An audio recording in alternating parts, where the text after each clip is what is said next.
How Bizarre is intended for mature, open-minded audiences only.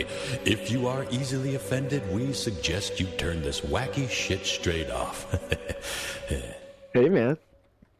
So, before we get going, Yeah. did you know that octopi don't have tentacles? What? How's that possible? It goes against everything I've ever been taught. I know. I just learned this myself. And did a quick Google. What's the difference between an arm and a tentacle? Arms? Like what would bring you to pop that into Goog? Somebody told me this the other day. I was talking about how and I think I know I've told you in person, but I don't know if this has come up on the podcast. But anytime you see me, not anytime, but most times you see me posting tentacle-related art. That's usually when it's close to the needing to make that mortgage because I found the tentacle cell. Tentacle cell. But I also thoroughly enjoy tentacles, and I thoroughly enjoy painting them. Does that translate to your porn consumption? No, we can talk about that. Let's put a pin in that. Sure. That's put a tent in that. Let's put a tentative tentacle pin. Cup. Well, speaking of suction cup, so this person told me. I just found out that octopuses don't actually have tentacles. I'm like, well, I don't usually paint octopuses, but, you know, I just do like tentacles. But I'm like, what do you mean? Yeah. So I looked it up, and this is the first thing that popped up from the University of California. The difference between an arm and a tentacle. Arms, like those of an octopus, have suction cups the entire length of the limb. Tentacles only have suction cups near the end of the limb. Oh, this is fucking bullshit. It's a fucking tentacle. I mean, like, okay, I'm sorry that it didn't have as many suction cups, but, like, it's still a fucking tentacle. I appreciate your passion in defense of a sea creature. I find this very surprising. A nightmare's a nightmare is what I'm trying to say, okay? It's like, don't spoil my nightmares. My fears are valid and based on science.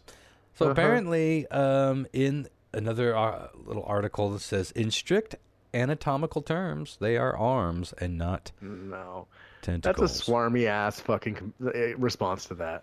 No, it's not tentacle because it only has fucking suction cups 3/4 of the way down instead of 8/4. Fuck you. By the way, 8/4. It's 8/4 open up for Weezer. Well, it is a difference. It's a similar difference. I saw a similar difference open for Face to Face on their what a good tour that you liked. Oh, I'm still looking for that vinyl record, by the way. I can't remember if I talked about this on the cast, but I definitely texted the guys. I recently got into vinyl, like super recent. I've wanted to do it for a long time, but I finally had a friend that hooked me up with like a nice player when he was retiring. And I've been collecting some vinyl for, some time, just as, for my favorite bands when I toured and whatnot. So I've had like, 10, 12 records. But I put on The Color and the Shape, the Foo Fighters second album, sophomore album. And let me tell you, and it may have been that I was extremely high. I never heard. And it may have been that I was listening to it through surround sound speakers and going like lossless RCA right to the soundbar. Well, but it was like listening to the album for the first time. Yeah. And I was totally blown away. I heard things I'd never heard before, and I've listened to that album so much. And as a musician, you tend to really pick shit out. Like, you break the songs down as you're listening to them. I don't know. Really fucking been fun. I am not pleased with the price of vinyl. It's awful. You picked a very bad time to get into records. Yes, I did. You've seen my wall of records in my house. Yes. The average price, honestly, if you really broke it down, the average price that I've probably paid for each one of those records is well under $1. No. Because that's when I grew up. No one wanted them. Wow. This was garbage. Yeah. This was literally garbage. I'm more looking forward to going through your vinyl next time out at your house for sure. Well, I always keep I get doubles all the time because people give me records and I get a lot of dupes. Cool. But there was one instance there's a secondhand store here in town called Dimitri's, or there was. And I stumbled upon this massive shelf of records, probably maybe 2003, 2004. just it wasn't all choice stuff, but there was so Sure. much good shit. Um, and he just wanted to get rid of them, so he was charging, I shit you not, 20 records for $1. Oh my God. I Wow. How doubled many my did you pick up record even for collection. that? I Yeah. I called in sick. That was when I worked at the paper. I called in sick for 3 days. This was at the height of my record Oh my collecting. God. No. I 3 days? couldn't dig through them. I called in sick for 3 days because I needed a whole day to flip. You didn't want to just grab them all. He tried to Sure. offer me like the whole thing for $100. I was like, I don't need the whole thing. Like, I'd rather call in sick to work 3 days and spend fucking 3 days of my time combing I through this probably spent garbage. $50 on thousands of records. But I mean, like, good Wow. fucking shit, good shit. Yeah. But Wow, that's incredible. when you're saying you heard things for the first time, the interesting thing Yeah. about vinyl is it works in a Hmm. couple different ways. One, when you go back to listen to the vintage shit, that's what the music was mixed for.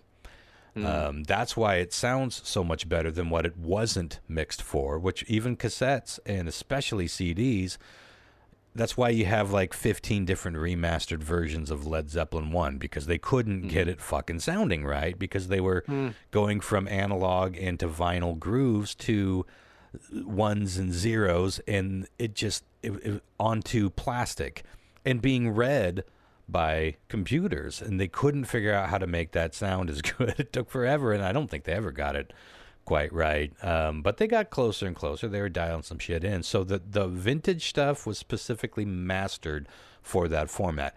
With something like The Color and the Shape and anything that came 90s and beyond, especially now, that music was not specifically mastered for vinyl. But what an interesting limitation of vinyl is that you only, I mean, hold up a record and turn it sideways, looking at it flat and see how thin that shit is.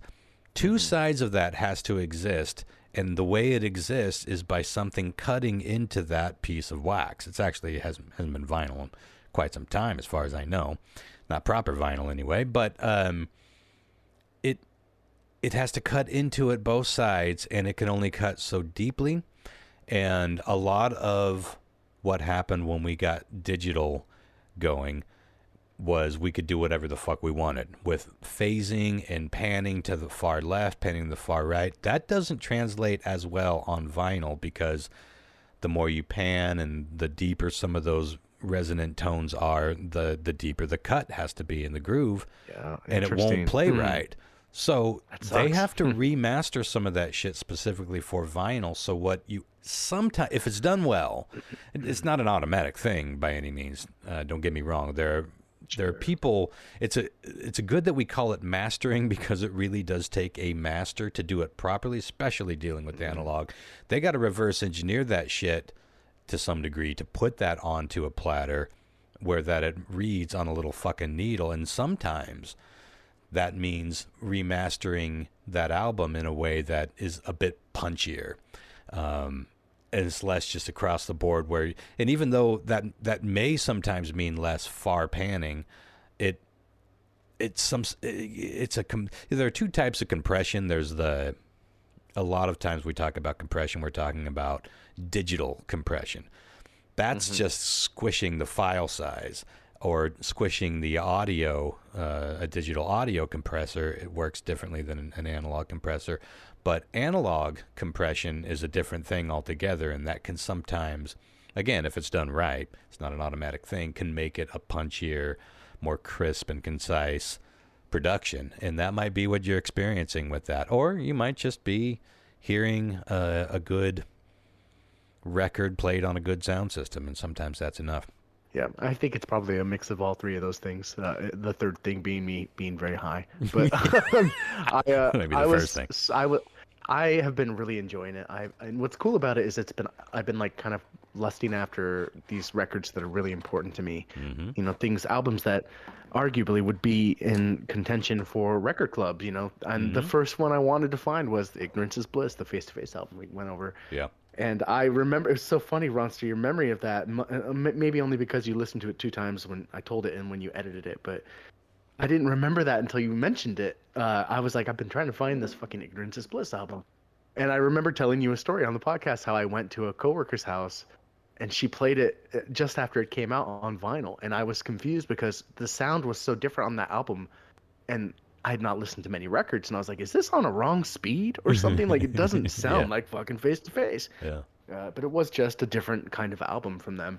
But anyways, I can't fucking find it. I've seen it for hundreds of dollars on eBay. I'm like, I'm not really at that point yet. I'm gonna spend hundreds of dollars on this album, but I'd sure like to find it. Well, I looked it up on Discogs and I couldn't find a release that came out until I've seen fairly that they recently. did a Did you find yeah one? they I saw the same thing, but I know I remember seeing this Are you on sure you vinyl. didn't just have that thought, like maybe this is a record being played too slow? It's possible that I'm Because it's a confused, good. but I think one of the reasons that sticks in my memory is because Mhm. I wasn't. I had seen Face to Face. We talked about it. I'd seen them live at the Vans Warp Tour, but I hadn't heard of them when I saw them live, and I wasn't really there to see them, so I wasn't paying too much attention. Sure. So it didn't really grab me. But when after we did that record club listening, I liked it, and then you told me how different it was. I went to listen to some of the other stuff, and it was totally different. And it Yeah. did sound like he sings in a lower register, and it's even a bit more mid tempo than some of Yeah, their it's other stuff, different. which is more pop punky, upbeat. Yes. Yeah. So it makes sense that it would have been maybe just a record being played slowly, but I wonder if that's just what your brain, that's the Is math your that brain Discogs? did. I mean, it's possible. Is that Discogs like the Bible? I mean, would you say that Yeah, if it it's 100%. interesting? Well, Okay. I Yeah, mean, I can't re I can't say that it doesn't, that it's not missing. But for something like that, I'd be shocked if it was missing something. I mean, okay. you saw all the listings. It's pretty impressive. It's Yeah. In fact, it's exhaustive. I had a friend message me this very evening, asking me if I'd joined that yet, and I was like, not yet. It seems like she's a member of the pinball scene, and we use this app called Pindigo to track all of our pinball scores and stuff, and Yeah. compare it with friends. I was like, it's basically Pindigo for records, huh? She goes, yes. Yeah. Yeah, it's awesome. And as I've talked about on one show or the other, I got Discogs solely to start cataloging what I have, because at this point Have I've you got done that? well over is your shit 10,000. cataloged? Well, let me tell you, after about 2, maybe 3 months of coming home after work, pouring a whiskey, lighting a cigar, and spending hours digging through my collection and logging it, I got maybe 1/10 through my collection. I'm like, fuck this. But the whole point, the whole reason I was doing it was because I go out shopping for records. I pick something up. It's like, man, I need this. But do I already have it? I have bought so many dupes, not realizing that I already have it, because I'll go that makes through sense. a buying period that Yeah. doesn't coincide with a listening or organizing period. And when you have this many records, as many records as I have, if you don't keep that shit organized and you don't keep up on it constantly, it's overwhelming. And I just lost interest in cataloging it. But it was fun, because I found out that some of my records were pretty rare and pretty special, because like I said, when you go on to Discogs, you put in Face to Face, Ignorance is Bliss, you're not going to see one album pop up. You're going to see like all the releases that ever were. Yeah, Because and they it's also all like, have a different number. They'll have a description. They'll have Yeah. a estimated value. That value is not necessarily the Bible. The production and all that stuff, and when it came out and how it came out, that tends to be pretty damn good on Discogs. Where they get that price is they're basing it on online auctions. They grab from all eBay and eBays, everywhere yeah, else. You're going to okay. do those kinds Poop of things. auctions, poop things, and it will show you, well, this album averages out to be $200 or averages out to be between $5 and $15. Have you ever sold any of your records in that manner? Yeah, I not many. There's one regret that I have concerning, well, there's a lot of regrets I have concerning record collecting, but one big one is I used to kind of hate The Cure. And at some point during the Hate the Cure phase, somebody gave me about 5 or 6 tubs of records that they found in an abandoned storage unit. I get this all the time. Well, not as much these days, but I used to get it all the time. And so I put it off. There's just like this stack of records, and I was like, yeah, I'll dig through them. Holy shit. When I started digging through them, I was like, Jesus Christ, this is like the most immaculate record collection I've ever seen.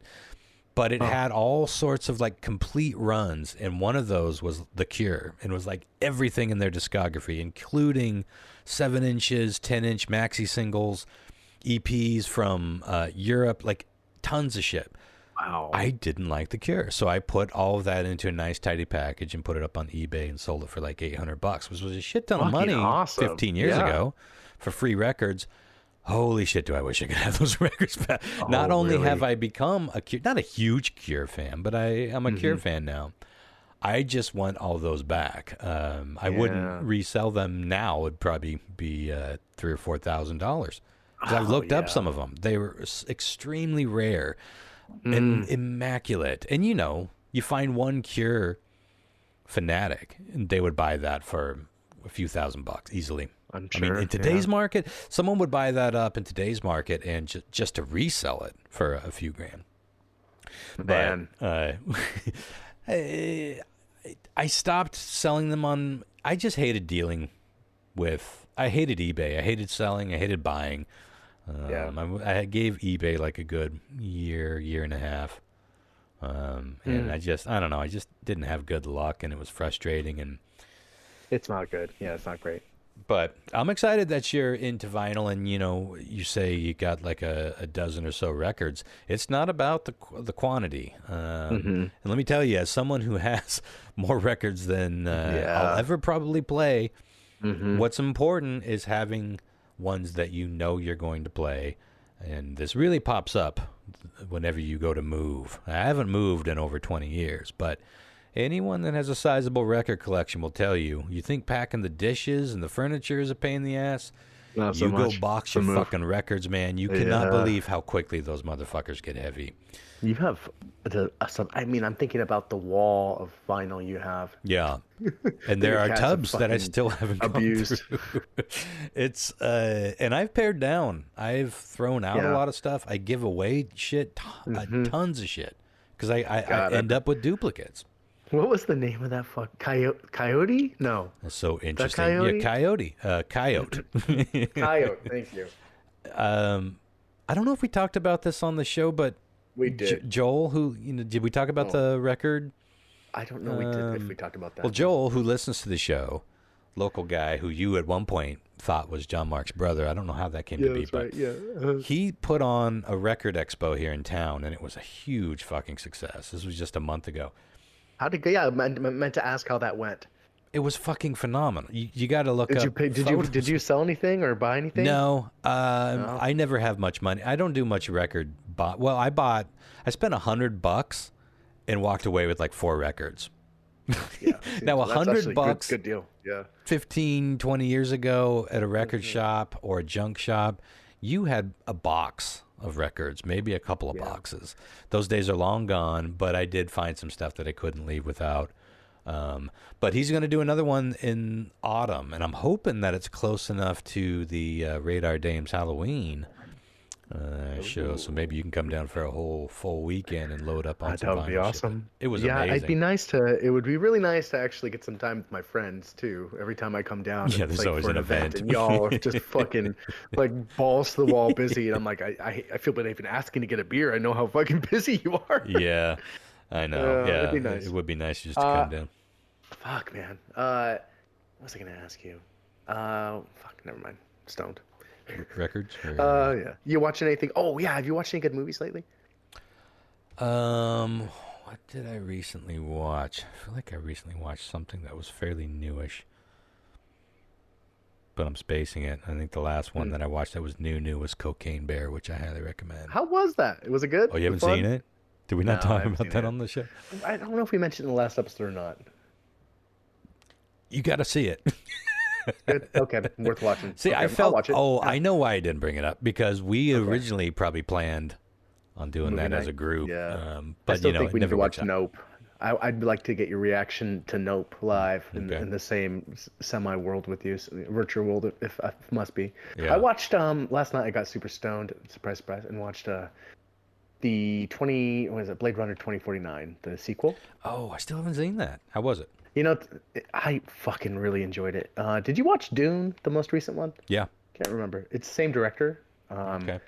it's fucking beautiful. Like Yeah. you're watching this movie, and I'm like, how did these guys line these? It's art. It's watching a fucking comic book panel. I don't know how to describe it. It's gorgeous and it's good.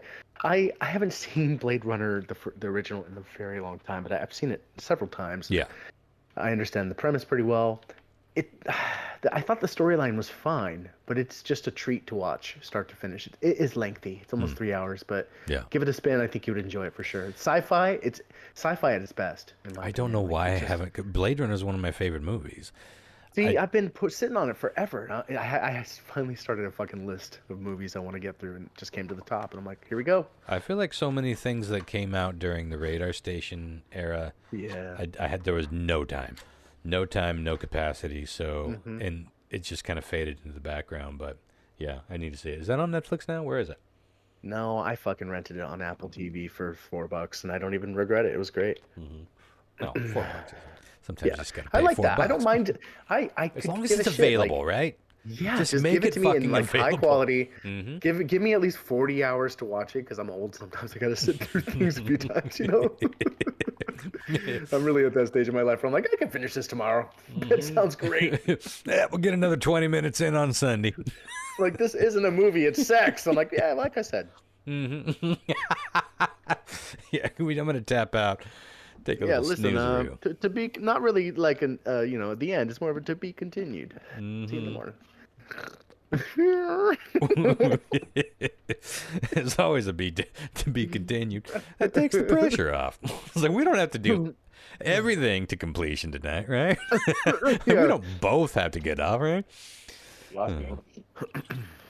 No response from John Mark Carlisle? I see nothing yet, and I'm sure they're homering back into a bush as we speak. Oh wait, John Mark said, let's see. Oh, he sent he John Mark just sent us a tweet. Oh, wow, he sent us something to talk about with this. Hmm. Oh, I thought it might have been a tweet from somebody on board. Do you want to lead in with what we're here for tonight on the surprise little get together? Yeah, the missing submarine. That now this is like a little 4 or 5 person submarine that I think all it does is little charter trips down to the ocean, and specifically this one is geared to go all the way down to visit the Titanic wreckage, which is I think something crazy like $250,000 per ticket. Maybe not quite God. that. It's somewhere in that. It's I mean, it hundreds makes of sense, right? 100,000 plus. Yeah. And yeah, it's for rich folk to get in a little submarine and get a personal tour down to the. Can you fucking imagine? I mean, Which I think sounds it's. amazing. I think it's like, isn't it 10 or 12,000 feet down? It's a. I mean, you are down. Yeah. That it's deep. And this submarine has made many trips over the years. And yesterday, it was due to check in to headquarters, and it hadn't. And as of now, it still hasn't. And there's no trace, there's no signal, there's no sound. I don't know how the communication. Somebody told me that the only way this thing communicates is via text. I don't know if that's true. Wow. They also said that it was controlled by an N64 controller. I don't know if that's true. No, please tell me that's That true. might have been. They might Oh have my been like God. saying it's essentially and I mean this is Sure. a tinkered together thing to some degree, but okay, what did John Mark send? I can't imagine paying. Oh, this is a tweet from Charlotte Clymer. I don't know who that is. I can't imagine paying $200,000 or whatever to spend. $200,000 in this thing, which is bolted shut and can only be opened from the outside, with 4 other people to travel to the bottom of the sea for a quick glimpse at a watery gravesite. Well, I can imagine that if you have the fucking money Yeah. and you're not afraid of the depths. It's a fascinating Sure. piece of fucking history. Can you imagine? Yeah. I'll never forget the first time I saw high def footage of Yeah. the Titanic. We only discovered that wreckage with cameras and with like actual people down there in the 80s. You know, it's not. Yeah. I mean, that thing sat down there for a long fucking time before we even had discovered the actual wreckage and seen what it looks like down there and the two pieces. You know, had it's to imagine. broken in half. But to just be floating in there, knowing that there have to be still skeletons all up in that fucking thing. Do you think? I mean, like, I don't really know. There have to be. If they're in little rooms and compartments that they didn't get out of. Yeah. God, I wish John Mark was here. How do you think skeletons break down in like water like that over time? I don't even know. We have the internet. Let's start here. Are there still bodies? Yeah. Are there still bodies in the Titanic? Let's see here. While many of the unrecovered bodies remain entombed in the Titanic wreckage at the bottom of the North Atlantic, the recovery of those discovered provided a way to pay tribute. Yeah, so let me see. Let me ask a different way. How many bodies still in Titanic? What a fucking weird thought, huh? It really is a gravesite. Most of the more than 1,500 victims were lost to the North Atlantic. Crews aboard 4 Discovery vessels pulled just 337 bodies out of the water. So I guess that it would be hard to estimate. But that's something to think about. Out of the 1,500 people that died in the sinking of the Titanic, just over 300 of those have been found. Nuts. So they're out there somewhere. A big chunk of them have to be on that fucking ship. I think that quite a few people probably got trapped. And you know the way a ship is compartmentalized anyway, with big steel doors. That's true. Yeah. There are definitely some. I would be surprised if it was not hundreds of people still on there, but you never know. God. It's an interesting point what saltwater would do to the remains. It's also, if any kind of sea life could get in there, they could have, exactly. eaten or even like small stuff, like like the small little fucking, like tiny little things. I imagine decompose. I don't know what they do to bone though. I just don't know. I just don't know. I don't know how long a bone will hold up in that environment. How long do bones last in salt water? I don't know. Salt water eats bones. How long does it take for a body to decompose? No, we want bones. How long does...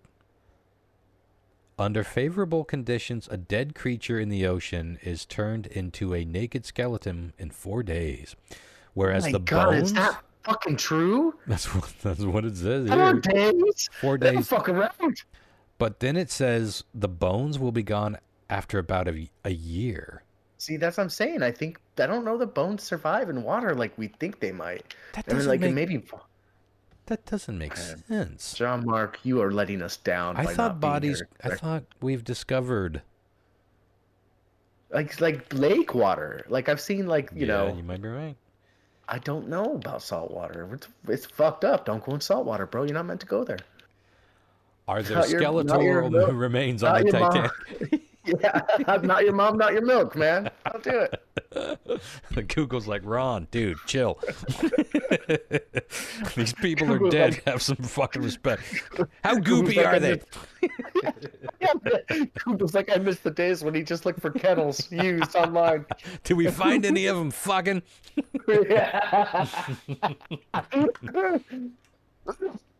So getting back to the most likely terrible story. Yes. We have a few options here with the submarine. The best option is that it's somehow pinned between some sort of like crevice or or otherwise incapacitated, maybe sitting. I don't know what a submarine would do if it was incapacitated. You'd think it would float, but maybe not. I don't know how it works. And they are just unable to communicate. So that when we do get people down there, there are crews looking for them, obviously. Maybe they will find them like wedged between a couple of rocks or just adrift and not able to pilot or communicate. That's the best case scenario. And as of now, so they're estimating this submarine has 96 hours of sustainable life, essentially oxygen, all the things that they would need to stay alive for 4 or 5 occupants. 96 hours. At this point, they're estimating that is probably closer to 60%. So they're not even halfway through the life sustaining aspects of this craft. The question is it intact, and are they just stuck? Are they adrift? Or did something happen? Did a crack happen? Did a leak happen, and then they all drowned? They're just fucked already. Did yeah. something fail with the oxygen? I read. I mean, obviously, everyone's speculating at this point, but I read some article of somebody that says they think it's possible that they got pinned inside or near the wreckage somehow, and they're stuck down by the actual Titanic right now, or inside. I don't know how. I don't really know if they go in. This is what the article was saying. They're like, wouldn't surprise me if they maneuvered to a point to get a view or something like that and got lodged. Got stuck in the Titanic. Wouldn't that be fucked up? The graveyard continues to grow, Ron. Well, that's a good question, though. Does this tour actually like float into the entrance of the grand ballroom? That would be an amazing thing to see. Yeah. Is it like, is this wreckage owned, or are there rules about visiting it? Like, I don't know. I don't think it's owned by. I think we talked about this at one point, and how does it work? I think wreckage, once it's, I don't know if it's a matter of years. Well, let's look it up. I feel like nobody owns the Titanic because, it's like when you find like a pirate ship, it's whoever finds it and gets it, they get the gold. They get the booty. Like that's like, how come people haven't been down there looting? Like, shit on there is still there. That's 12,000 feet deep. Yeah, that's fair. But and this submarine company has 3 or 4 submarines that they do this with. This is the only one they have that can actually get down that deep. Oh, what the fuck else do they do? Like, well, you can almost see the Titanic, 50,000 feet. I think they just go other things. Submarine. We're still getting distortion on your mic, so maybe I don't know what's going on there. It's not the volume. It just seems like the mic's too hot. Well, it's much further away from me than I normally am right now. Let me try to fuck it up again. Maybe something got fucked up. Who owns ship wreckage? Let's see what we get. The Abandoned Shipwreck Act, passed in 1987 to protect historical shipwrecks from treasure hunters, gives United States ownership title of all shipwrecks found. Well, what does that mean? So what does it go? Goes to the government? Let's see. After tropical storm... Wait, do I really want to read this? The National Oceanic lists 10,000 submerged wrecks and obstructions off the coast, and there may be more than 5,000 shipwrecks off Florida's coastline and hundreds more in the state. How can I tell if I find something from it? What should I do if I think I found something from a shipwreck? Don't touch it. Notify the authorities. Tell the beach patrol. Disturbing the wreck or removing pieces can ruin its research historical value for archaeologists. So maybe it's owned. Oh, here we go. If I find a shipwreck, who owns it? Can I claim a shipwreck? That depends on where it was found and who owned the ship in the first place. The Abandoned Shipwreck Act, passed in 1987 to protect historical shipwrecks from treasure hunters, gives the United States... That would be the Titanic for sure. For sure. Ownership title of all shipwrecks found within the U.S. territorial waters up to 3 miles of the coastline. If the sunken or wrecked ship was United States military, that obviously goes to the military. You should also check, and this is not very clear. I thought that... Why did I think that it was first come, first serve? I know that's been some of the case. Remember we talked about some of these treasure hunters that have been... There is one, somebody got totally sharked. Maybe it just wasn't in the U.S., but it was like this super sought-after pirate ship or treasure ship, and this one explorer had been going after it for like decades, and he was getting really close, but somebody found out that he was getting close, spent a few more nickels to get some better equipment, and actually went and sharked him. Remember that? We talked about that years ago. Yeah. On the Mm-hmm. what a fucking bitch! I was like, are you fucking kidding me? 20 years, 2 marriages. Oh my My god. kids don't know my middle name, and I don't have Fuck. one fucking doubloon. To Yeah. bloom. So how many hours are left on the whatever they can survive Well, for? How many yesterday rounds? they estimated between 70 and 80, and we're Wow, that's 24 hours impressive. now. Okay. So I'm guessing Wow. 60, But like, 50 or did 60. I read that there's been no deep sea rescue this deep before? That makes sense. Yeah, they said that nothing's ever been done like this. I'm So trying to they find don't. some live updates, but I'm not seeing anything that isn't more than what Hmm. we've just said. Um, I just those I pictures of the worried that this is not. Titanic. They Yeah. just so fucking like that's the actual Titanic in those photos, Hmm. and It's it's nuts. so awe-inspiring to see the footage. And like, there's the bow. There's where Leo Hmm. stood and said Hmm. he was the king of the world. Hmm. Imagine being like, just a little fucking potato floating by that shit. No, I can't. I mean, like I'm sure Overwhelming. I mean, I told I think I told you about that night that I think I just recently got my first 4K TV, and I got super stoned and put a 3-hour video on of the Titanic sinking in real time. Yeah.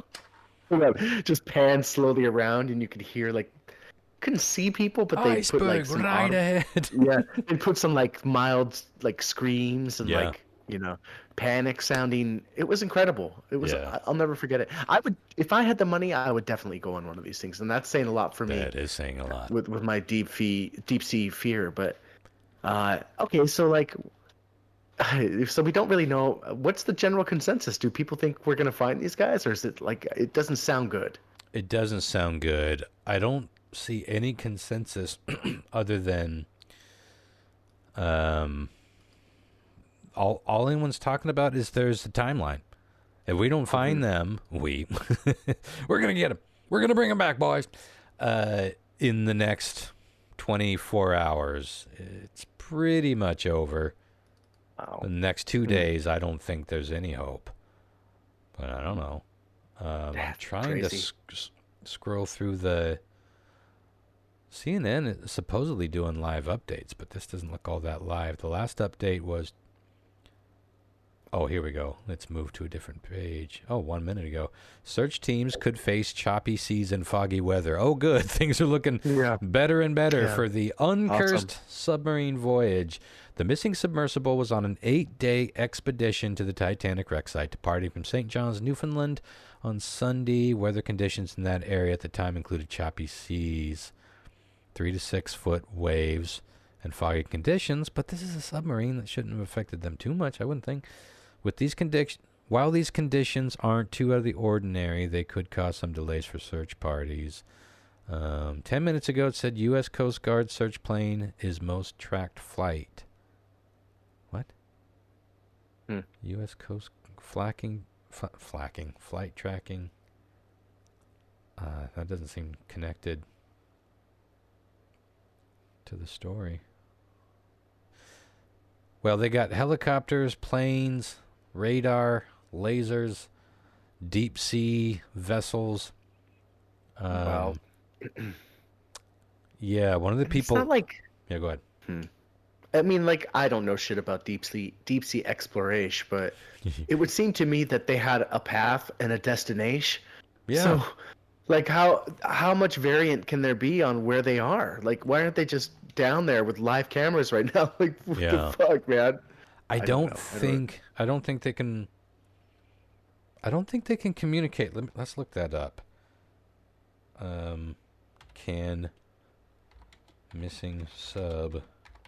Somebody told me today that she read that they communicate via text. But if they can get text, it seems like they could get. Not missing son. If we have a missing son, we got big tribes. Mm. Missing son shows can't report. How can Navy submarines communicate?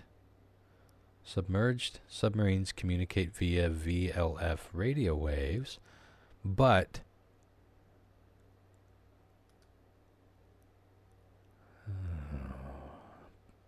most submarines don't go down that fucking deep. I don't think.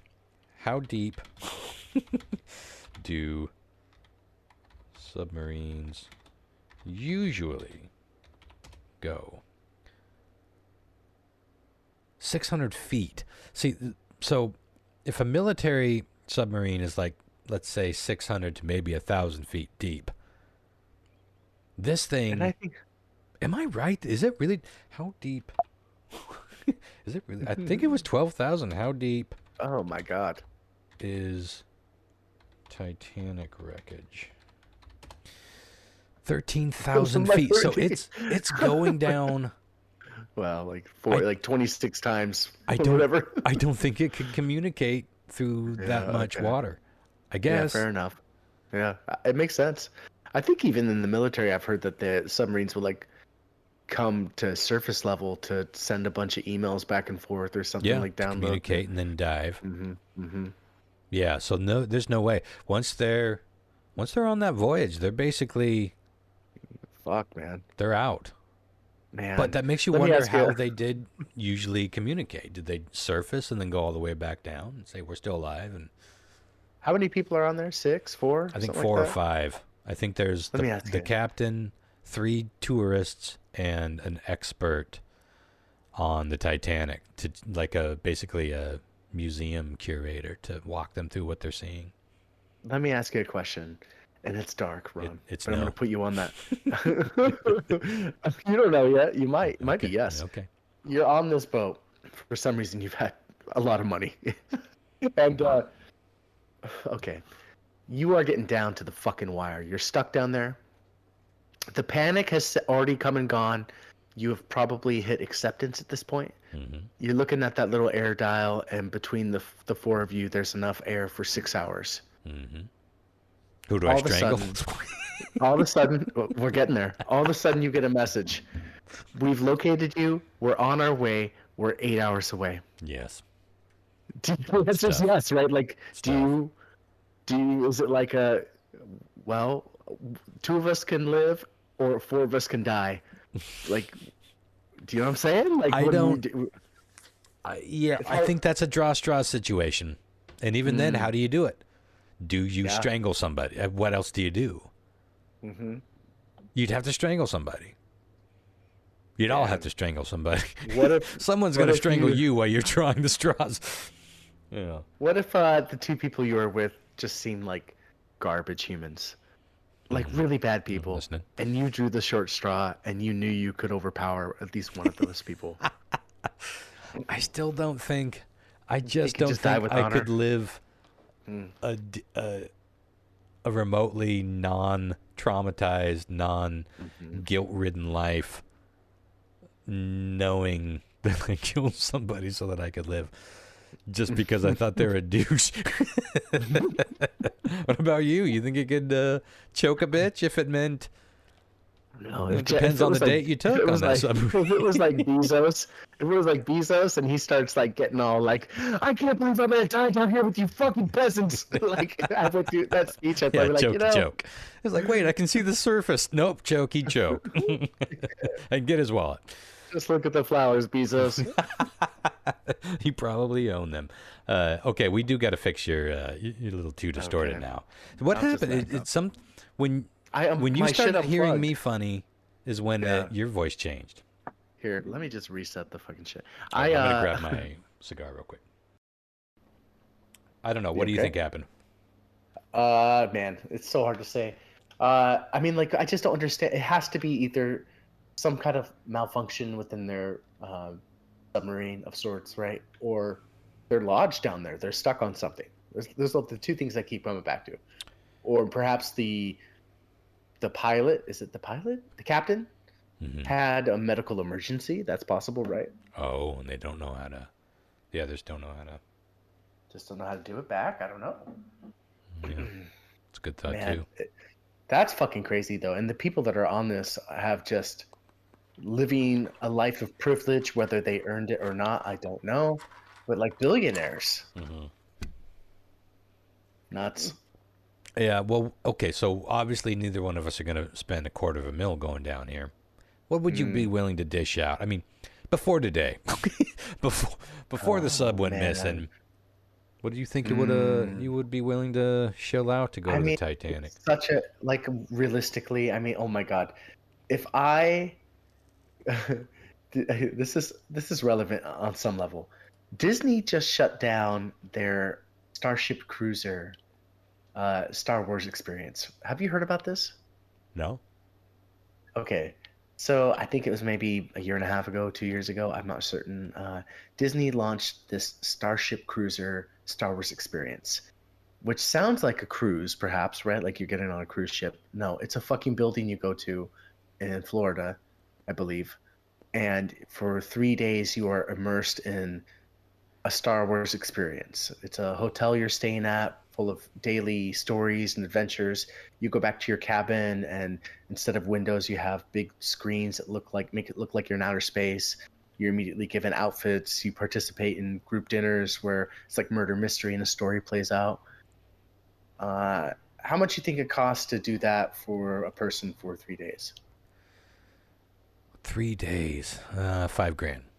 Yep, it was like $5,000 a person, minimum occupancy too. So you're spending like 10 grand for a couple, 15 grand for a family. Yeah. It was unaffordable. Like I can't. Listen, I would because I'm that crazy about Star Wars. Sure. But $5,000, woof, man, to stay in a hotel for 3 days, basically. So. But I would do it if I had expendable income. I would totally do it. Anyways, it's getting shut down. After a year and a half, I think they sunk like yes, I think they made it for like $100 or $200 million. So it's a deep cut to Disney. They don't usually make investments like that unless it's going to sustain, and it did not. So, wow. But they think it might get repurposed or something weird, But I don't know. But yeah, so I mean, but this is such an iconic thing. Everyone would love to see this, and this is a special thing. I mean, like if it was something that I could go down and work, it takes 90 minutes to get down there. I really don't know. It probably takes longer than that. I was just wondering how long it takes to get down there. No, I'll Google that. Let's see. If it was like something like a day trip, like whale watching, almost like Let's see, how long does it take to get? Yeah, if it's like an hour to get down, spend a couple hours down there, and it's get back up. Really safe. Each full dive to the wreck, including the descent and ascent, reportedly takes around 8 hours. So 4 hours each way. That's a long ass time. That's a to long be going time. down in a fucking tube. Long time to be going down. For some reason, I think even though you knew you were getting closer to the surface, realizing how far you have to get to the surface would be coming back up. Yeah, coming back up would be the worst. That would be in my head the whole time. I was like, this is super cool. I can't believe that's the fucking look. It's the shit belt. Jesus Christ, we have a 4-hour trip to get to air. God, let us make it to the top. Turn me into a bird so I can fly far away from here. It's 4 hours to air. No, man, I don't know about that. Yeah, I mean, like, okay, let's say they come up with a safer and maybe faster ride. And they're just trying to get people to go check it IMAX. out. I think $2,000 or something for like a little 3-hour adventure. I think most people would put it in the $2,000 to $5,000 category. I was shocked. Although, at the same time, obviously this is a dangerous thing. This is very specialized equipment, and they're probably not doing it every day. So, it's a very specialized service, but. Whew. Well, how much is it to go to space? I think it's as expensive to go to space as it is to go to the Titanic. So too. Maybe to hop more. aboard. What is it? I think it might be half. I think it might be about $500,000. Let me Google that too. Blue Origin's the only one that was offering that at first, right? There's an I think amazing podcast series. Between 250,000 and 500,000. I don't know if I talked about Business Wars. I got. A few months ago, I went down a rabbit hole of the Business Wars podcast. It's fucking great. There's like 4 or 5 episodes in each season, and it'll be like Kentucky Fried Chicken versus Popeye's Chicken, or McDonald's versus Burger King, or Napster versus the record industry, Mac versus PC, whatever. One of them was I guess it must have been Blue Origin versus SpaceX. SpaceX, yeah. But we often forget about Virgin Galactic. The other billionaire, Branton or whatever. Was it his? It might have been his that William Shatner went up on. I was thinking it was Blue Origin, but I think it might be. No, it was Blue Origin. Was it Blue Origin? I saw pictures of him with Bezos. Did you get a price on going to space? It's between $250 and $500. So it's the same price, essentially. Between? It was like you get an aisle seat versus window. So yeah, it's the same price to go to space. Now you're not going to the moon, but you're in space. You get to see the sky go from blue to space, which must be such a fucking trip. Same price to go to space as it is to go to the fucking Titanic. That's how deep that fucking thing is. That's how crazy the ocean is. To traverse. My gut feeling is there was some massive equipment failure and they probably all perished already. Man.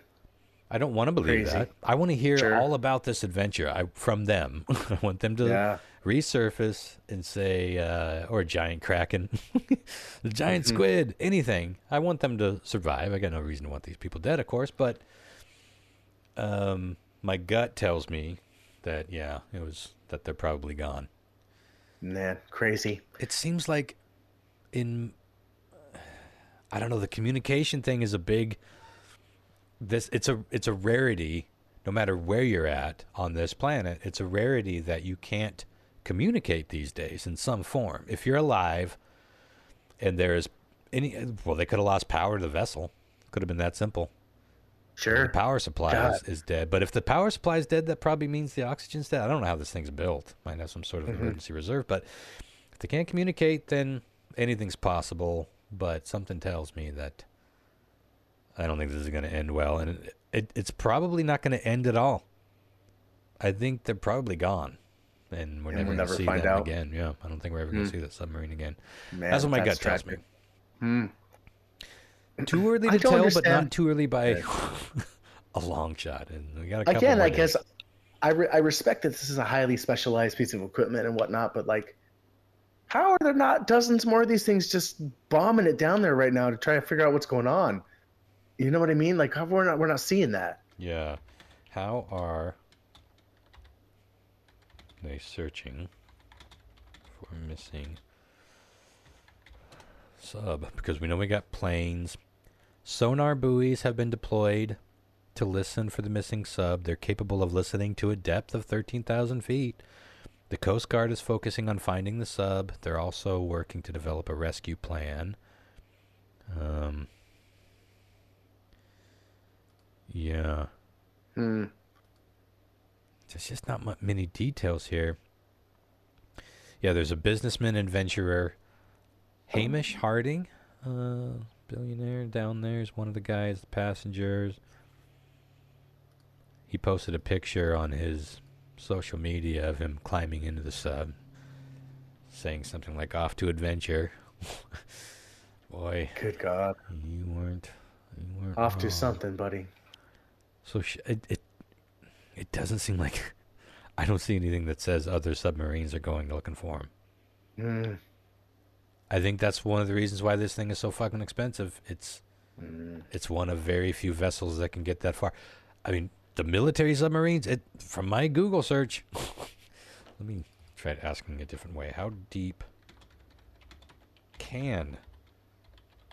Well, I'm just going to put submarines in general. It doesn't have to be military. Submarines go... A nuclear submarine can dive to a depth of about 300 meters.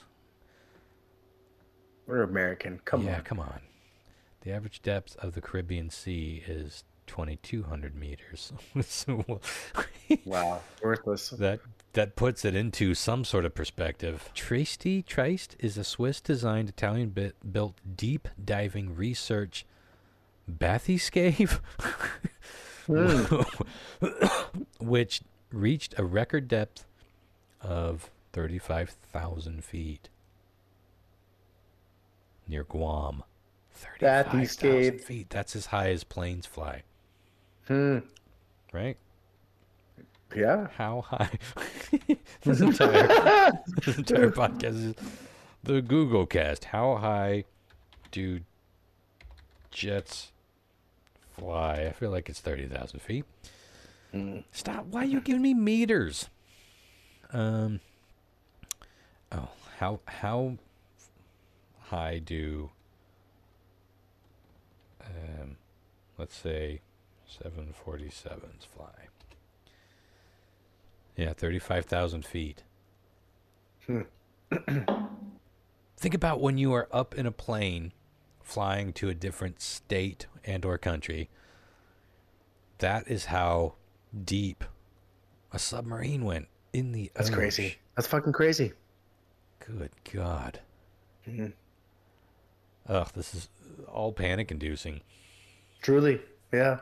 But yeah, I was talking. It was the bartender at the bar tonight that I was talking to about this, and she was reading about it, and she was like, I just hope that whatever happened, there was like an explosion or an implosion, and they all just died quickly, and it's possible. I think yeah.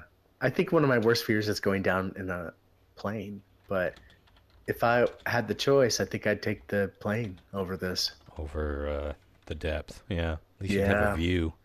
At least you'd like have a I can quick see my dad from impactful, here. like you're just gasping for fucking air at the end of your oxygen reserves, or water's drowning you, and you know you can't never see the light of day again. Oh my God.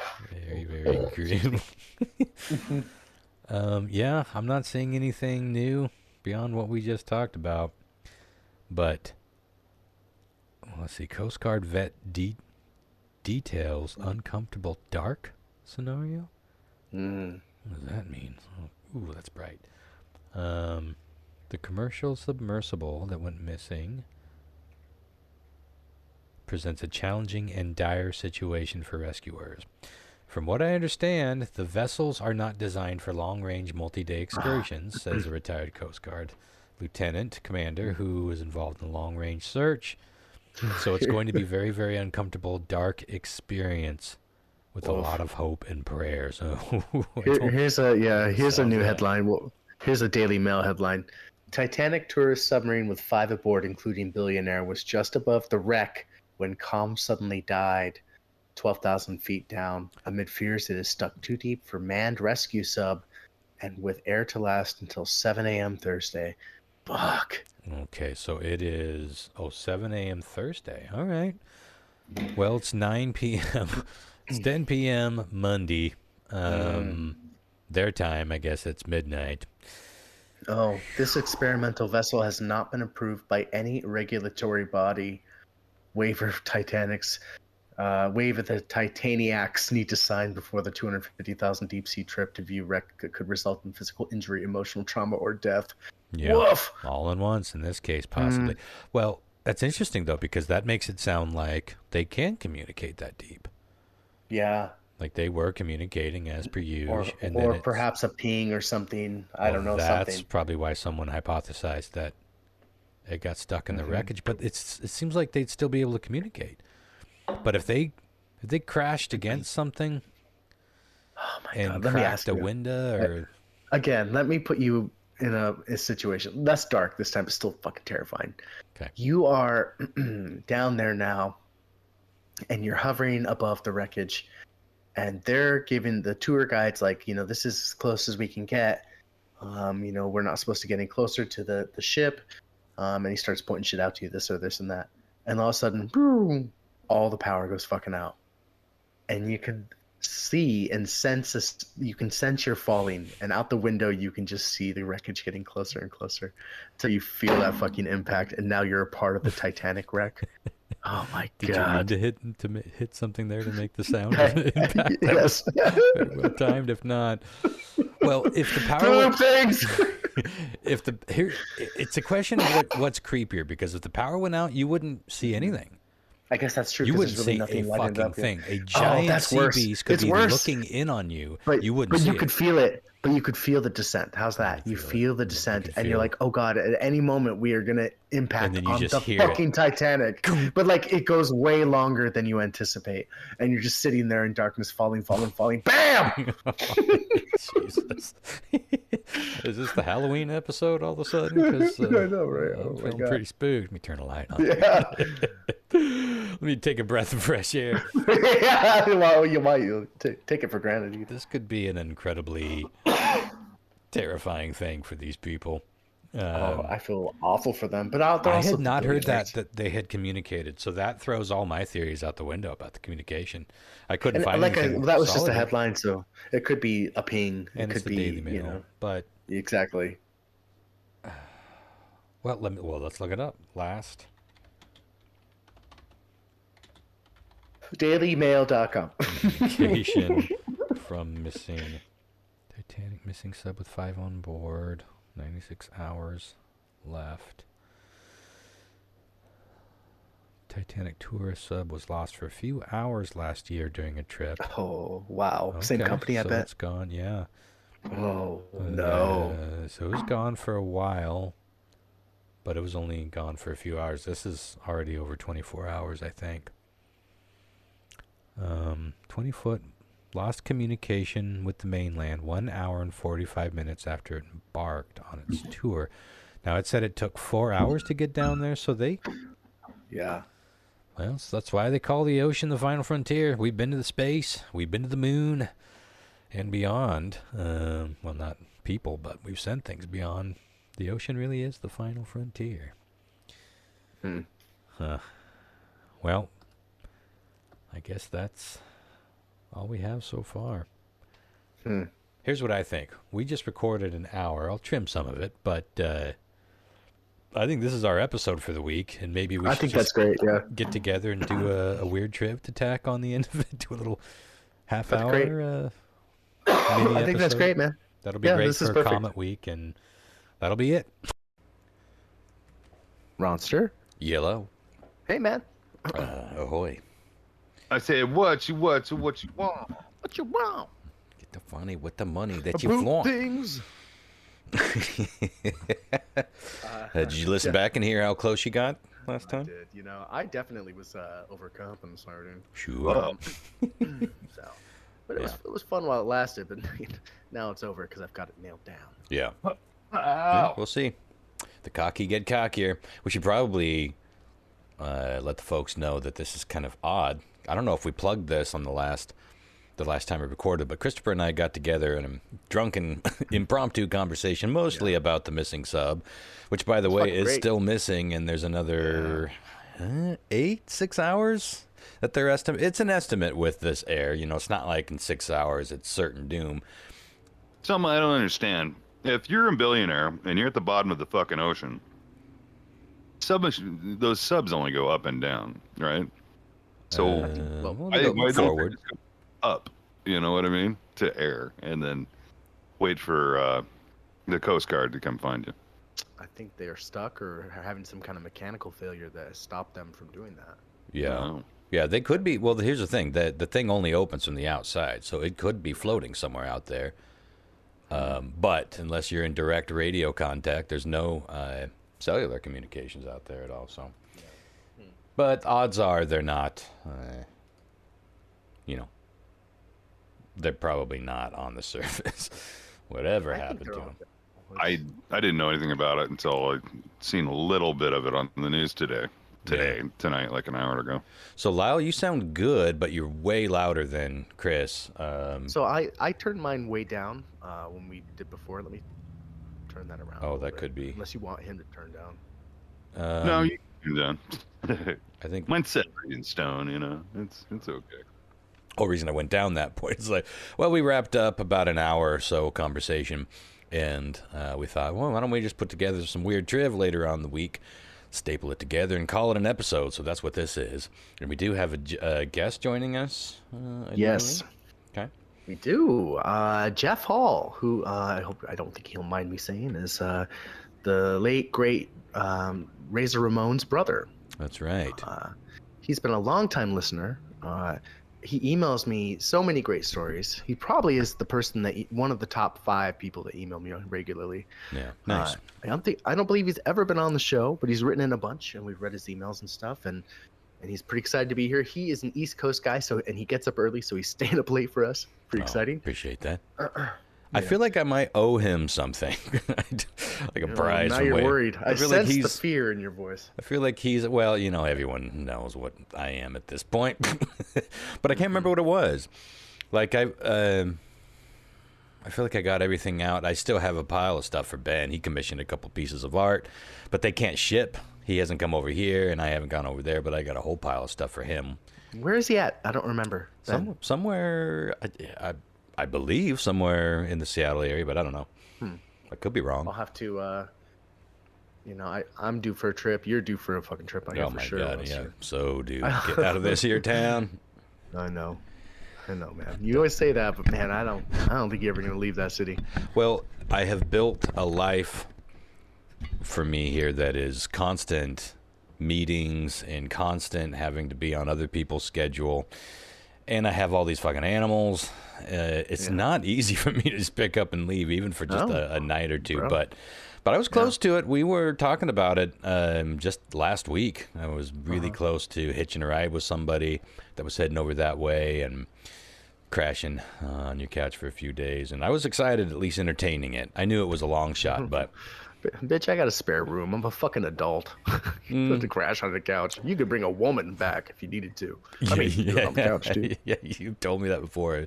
Like, I appreciate the open. In fact, you said it a few times. You got hidden cameras in there. What you trying to capture? Oh, they're not hidden. I mean, they're pretty out open. But... Painted neon. Yeah, that's good stuff. At some point, I'll be coming up there to see the world premiere of Tilt, the movie that I helped score. Did you finish all your work up on it? Mm-hmm. Fuck, I hope they're not waiting on me. I just was going to do some credit stuff for them, but I misunderstood what he asked me. And I think in a drunken or high stupor, we were like, well, we'll just get together and talk about it. I don't think I've heard from him since. Oh, yeah. Well, it sounded to me like they were pretty damn close, and they needed my music to get the sync up and the sound designers punching everything in. Have those guys on for a little interview about the movie. Yeah, it's a good idea. We waiting for something? We're gonna wait. Well, we gotta wait for John Mark, I guess. Oh, here's text. Yeah. Got a little storm brewing out there today. Yeah, I like it. It smells good. Yeah, me too. Good rain. I've seen a couple dead raccoons on the highway. I appreciate you sharing the good news. Right. I haven't been setting the trap over the last several days, but I've just seen no hide nor hair of that thing, so I don't know. Maybe he's gone forever. Yeah, moved on. Mm-hmm. It would make sense because they seem to lose interest in chickens quite quickly. Once they can't get to them and once they stop moving, they're on to the next thing, so... Like I said, that's best case scenario, and maybe that's where we're at. Let's see, do we have... All right, we get a link for our friend here. I do like that it's easy to get people into Discord. I think that's nice. Yeah. Mm-hmm. Well, before we do that, how's everyone doing? You guys doing all right? Yeah, I'm doing all right. Cranking away on some art. Trying to get caught up on these fucking commissions. Let's see. It's the 21st. Yeah. I've actually had a pretty good money month. I'm glad to hear that, sir. And so I was able to get, the commissions, they pay me first, then I make the art. And it's, of course, easy to get backed up when you already got the money or spent it. I try to get on them as quickly as I can, but some of these signs, like I'm doing 2 drive-in signs right now. So I'm doing them together. And holy snikes, those are probably my most complicated signs. A little local drive-in. It's for anyone that doesn't know, and that's most of you. Look up the Viewdale drive-in sign, and you'll see one of the most beautiful little 50s drive-in movie signs. It doesn't look that complicated, but it's all made from paper and foam and wire, so it takes for fucking ever. Yeah. I haven't been feeling good. They in dialysis, they bought new machines finally. The ones I was on prior were like 30, 40 years old, and they'd leak. Dang. So it's kind of like one of those deals. They didn't really work really 100%, of efficiency. Well, the new ones do, and I learned that it doesn't take much to crash me. So I've been taking my limit down a little bit, but I've been really good with my fluids, so they haven't been messing me up too bad. But I just don't feel good at all. I haven't felt good in a while. Well, hopefully, once they dial it in a little bit better, it'll be easier on you than. Yeah. I mean, it should be with the new equipment. You know, it's probably something I should say. You know, prior I lost my position on getting a kidney because I wasn't dealing with my doctor's prescription. You know, basically they wanted me to do 5 hours in the chair, and it was making me sick. I was throwing up all over myself, and you know, I was crashing out. And I put my foot down. I was like, "You guys are killing me. I can't do this. You know, I can't do this. Let's just do 4 hours." And you know, if it works, it works. If it don't, then I'll go to your 4 hour or 5 hours, and I'll do whatever you want. But let's try it with the 4 hours and see what's up, you know. And I did it, and I did it for a long time, and everything was fine. The labs were fine. The only issue with it is that I wasn't doing my prescription from my doctor, so it automatically took me off the list. Right. And so I had to cave. I said, "Well, fuck. How am I going to get?" "Well, you got to do what we do." "Well, all right, fine. Then let's just do this." And they finally wrote a letter back to Virginia Mason. And this is the fucking kick in the nuts. They sent a letter. They said, you know, hey, he's been doing really well. He's being, you know, doing what he's told, blah, blah, blah. And we think, you know, he should be on the program. And they did, except they sent it to my dad, which is also Lyle Thompson. Yeah. Woof. So it's like kind of like a kick in the pants, you know. It's like, okay, well, things were gonna, you know, turn out really well. Well, is that an easy fix, or is it a done thing? No, it's they got to go back through all the paperwork because they sent all this shit to my dad. Oh, I see. My dad Yeah. never went to Virginia Mason. He's never done anything. He doesn't even want a kidney. Yeah. He's pretty intent on just doing dialysis until he dies. Yeah. Which I don't understand, but I was like, fucking dude. I don't either. Well, I opened up the paperwork and I said, you should just do this. I said, you should just fucking do if you want me to pay for this, it's like $1,200. You should do this and do it. I'll pay for it. I don't care. Go get yourself a kidney. You know, they'll take a $1,200 hit and fucking, yeah, at least, you know, you'll have a kidney, you know, and you don't have to do this shit anymore because he's been doing it for 12 years. Yeah. And he's still bent on not going to do it. And I was like, okay, man, whatever. Yeah. You know? Tried. What do you do? Yeah, really nothing you can do, man. Well, so is the takeaway that you are going to be back on the list, though, as soon as you get the paperwork snafu figured out? Yeah, the rub of it all is that it was originally for me, the letter, you know, and there was, I have to do an interview with them that might take 4 to 6 hours on the phone, and then hopefully, if everything works out, then you know, might get a phone call and have to rush over there. Well, that is some much needed good news. Yeah. So nice. And news we've been waiting for quite a while. That's right, Lyle. Shit's gonna turn around. I'm still down to be your recovery buddy. Hell yeah. I've been keeping that room sacred for you. I don't let Ron go and fuck bitches in there or anything. Oh, no, the neon cameras will alert you to you. It'll be used for a baby monitor when Lyle's recovering in there. Totally different use. Ronster staying. I'm gonna watch for those. Well, ladies and gentlemen, it is my distinguished pleasure to welcome somebody that has been a longtime listener to our podcast. I believe this is your first time on the actual show. Jeff, are you with us? Hello? Well, first and last time ever on the show. He did just join, and I don't believe he's muted, but we're not hearing anything coming out right now, sir. You can take a look at your settings if you need to. We'll just chit chat until we hear you come in. I'm gonna say me and Jeff could be really good friends because of his handle. Yeah, I was appreciating that too. I'm a fan too. Man of War fan. We'll leave the number out. Be mysterious. Hey, yo, can anybody hear me? There he is. Ahoy. Hey, man. Can you hear us? You were there for a second. We were almost there. Gone. Well, the good news is when we dial it in, he sounded pretty good. Yeah. Yeah. If the headphone Apparently, is you can only hear me when I'm speaking. Oh, yeah. That is true. That's weird, isn't it? Yeah. Can you hear us when we are speaking? But I can't hear you, motherfuckers. I want to hear boy. some poop things and the song. so it might be boy. the headphones. You might have to click to open up the headphones. He can't hear you low. I hate to break it to you. Yeah, you know. Let's see. Let's see. Did we figure it out? Can you hear us and we can hear you? Well, I can hear you. I can hear you back. I think we're ready to. Well, welcome. Yeah, Ronster, you do the intro. I've already introduced you once. Let's give him a second one, Ronster. Ladies and gentlemen, and everything else, please welcome Jeff Hall. Christopher was saying, this is a longtime listener, of course, and you've sent in many, probably Ron stumping and weird trivia questions, I'm guessing. But this is the first time you're on the show, yeah? Yeah, I did win the first ever,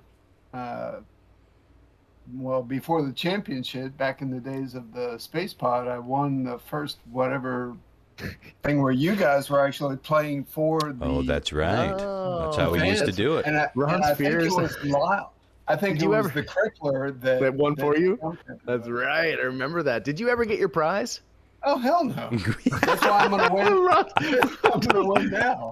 I don't normally tell the guys who the guest is, but I felt it's been, your name has been on so much.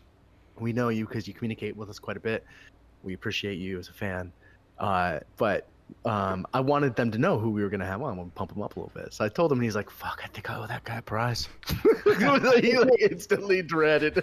That's only been since Tales from the Space Pod days. Hasn't been that long. Do you remember what you won?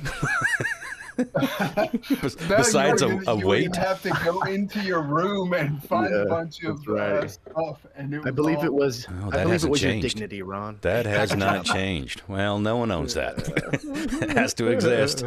Well, we'll figure that out. We will. I know I've said that for probably 3 years now, but I did remember.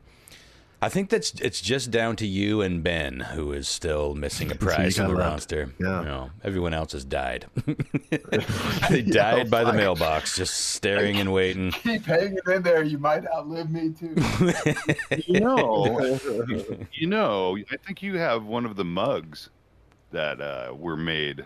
That there's a Sasquatch mug of mine. That Yeah. I never got. Yeah, it's one of my favorite mugs. I accidentally broke mine. I think I told you. Well, anyways, I have it. I have moving it. I have it safe, but you and I haven't been in the same room together since Lollapalooza. But I do have it, and I have used it. Well, let's get moving on. I'm curious to see. It'll be interesting because the Crippler won for you last time. Now you get to go toe to toe to Crippler. So let's see how you do. No prizes no more. We don't promise that shit for obvious reasons. Let too many people down. Yeah, I sent the last prize, so Brandon got his T-shirt. Oh, are we still doing prizes? I don't remember doing prizes. man. I thought I put the kibosh on that shit. I told Brandon for the championship round. Oh, there right, was a right. prize. I was gonna ask John Mark to do the next one though. So John Mark, start saving. Yeah, just go back and forth between yourselves. Okay. The Ronster's allergic to going to the mail. All right. Well, let's get trucking on. Just send it through Amazon. That's pretty easy. Yeah. Oh, and support the billionaires, huh? Mm-hmm. It's so funny how What's everyone's next? Can you hating get a sub hating for on now? the subs for being billionaires. It's like, oh yeah, but you all go right back to shopping on Amazon. It's like we get. It's funny. We can only concentrate on one or two pop culture stories at a time, and it's funny how much this is being used, sort of politically, and more just like, I guess, wage gaps or wealth gaps, rants more than politically, but. I was thinking about that earlier. It's like, how many of those people are complaining? First of all, complaining on take your pick of any social media. Well, there you're supporting a billionaire, complaining about billionaires on billionaires software, and then probably returning to your Amazon shopping. But anywho, I did think it was interesting. If they do find these people alive, they're probably like, holy shit, we're going to be heroes. It's going to be like one of those stories they make a movie about, and they go to check their Twitter feed. They're like, what? Look, you wanted us to wanted die? us to die. You're a dumbass. That would be a doozy of an awakening.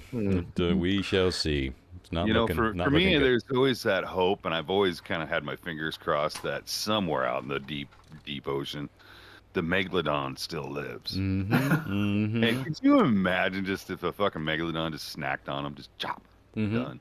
That's one thing. That'd be Well, not megalodon, but a theory is even a whale, even a big whale, just bumbling through, being a giant whale, could Look at this damage tasty treat. damage something on that thing. But yeah, we shall see. Probably sooner than later if they're going to come back alive. But that they could be gone forever. I mean, the likelihood of finding that vessel is pretty fucking low.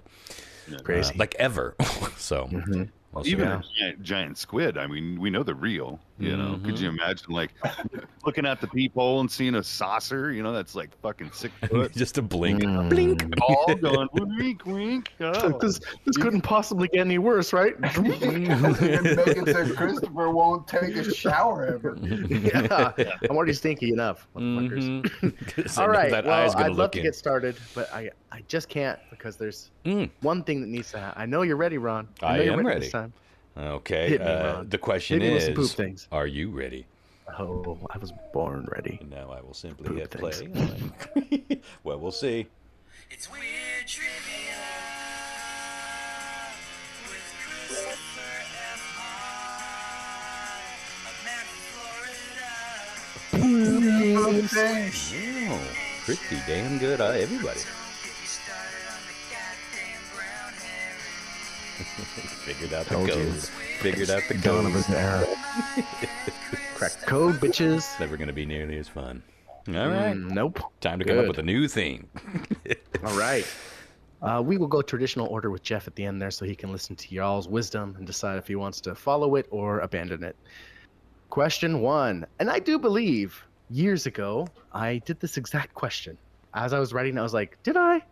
And I didn't go back and check, but I think I did. So let's see if you remember. This is kind of a general Promise trivia we question. won't. I won't. And there's I put 5 answers to this because I wanted it to be a little trickier. In the world, what's the most shoplifted book?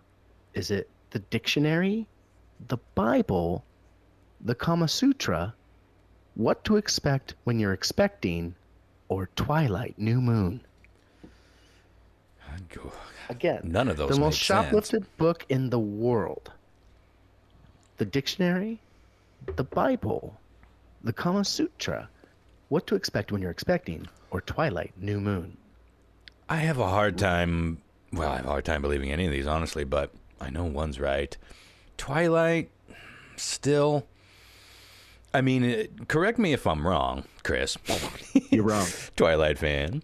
I feel like that ship has sailed. I know that there will still be people Twilight never reading. dies. I know that it's think- never going to die, but I don't. Like, that's competing with the Bible, the dictionary. So you don't think that you think the phenomenon is still very much alive and well? People are still reading the books, buying them like crazy. I think that they're about to do another movie. That like makes or sense. a prequel show or something. That It's- does make sense. I don't know. I have one of my Yeah, I very think best there's friends. a show. There's a show coming out. One of Okay. my very best friends is constantly still posting fucking Twilight. And they do it kind of ironically, but also they're a big fan. So they, I don't know. I think it's still fucking popular. And it's not white hot like it was 20 years ago or 20 years ago. 15 years ago? Fuck me. A long time ago. But it's still like got a cult following for sure. Yeah, well, the But, show will definitely bump that back up. Well, without hogging too much time, the Bible is an interesting one because, God, they literally give those things away. But worldwide, they give them away here. They can't give them away everywhere.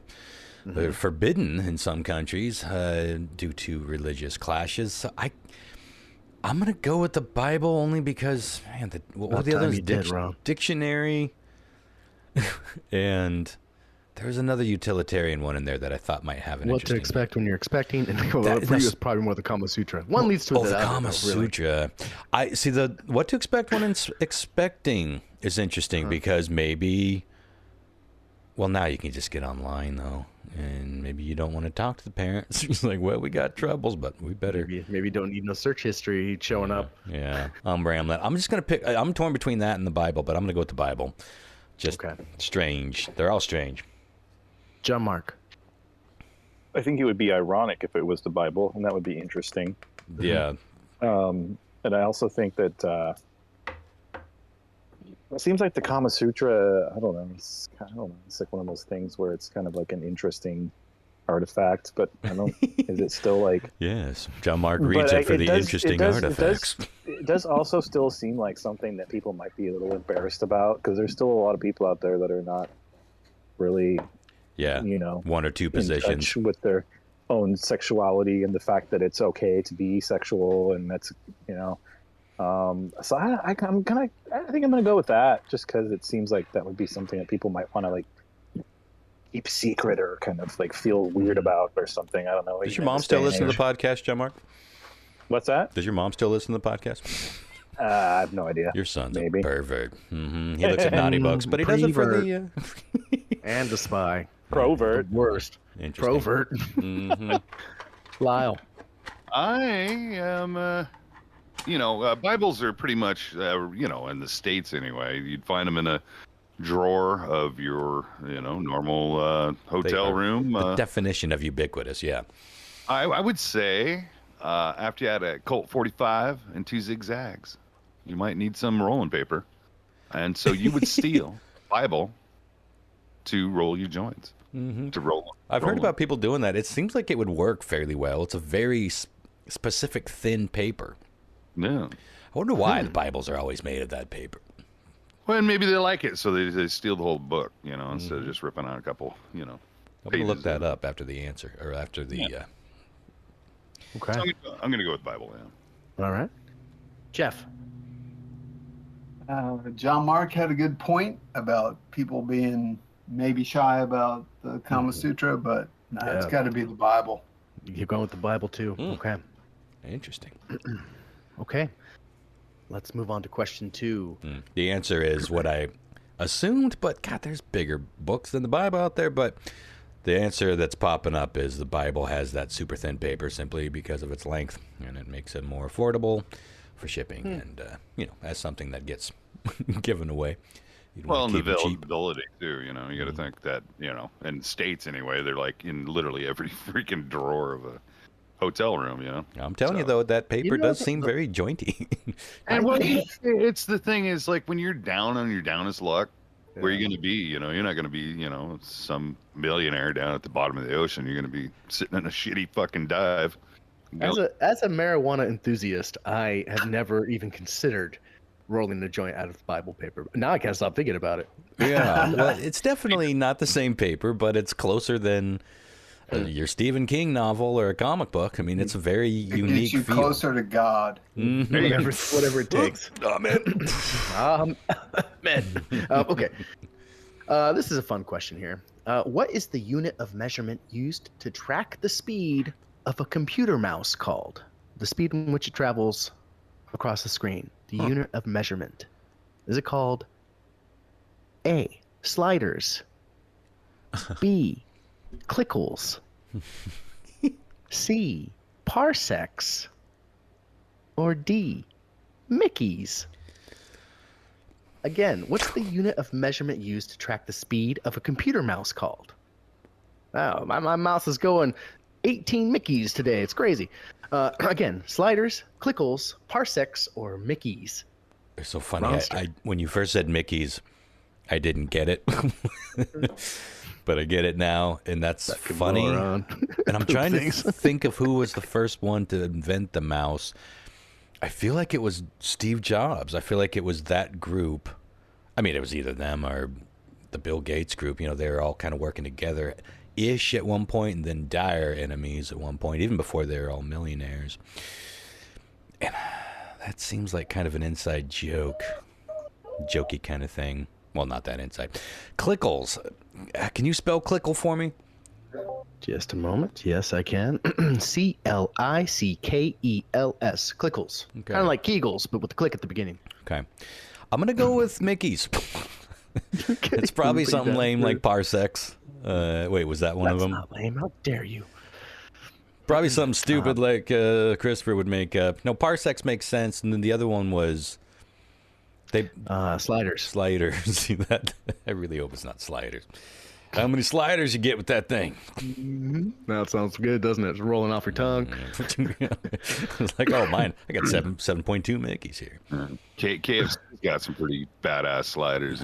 That's what I thought of when I first said sliders. Like, tiny burgers.